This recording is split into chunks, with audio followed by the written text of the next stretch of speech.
having conversations around what does our home ownership and our retirement and our long-term gifting going to look at.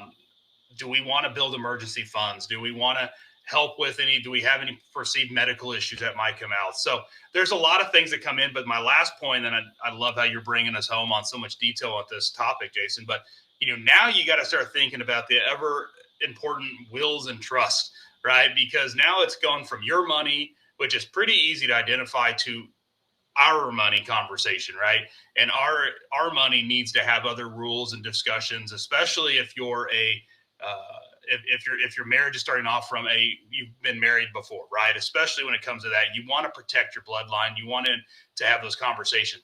These are all so important to have early, but it all starts, really, I can't stress it enough, with the clear picture wealth journey and identifying those priorities. But those are my big topics to kind of hit on today.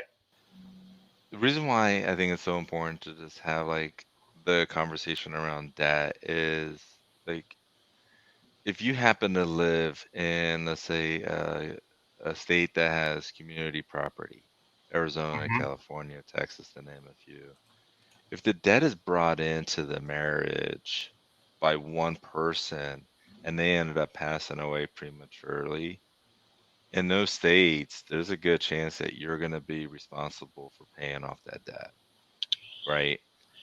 Mm-hmm.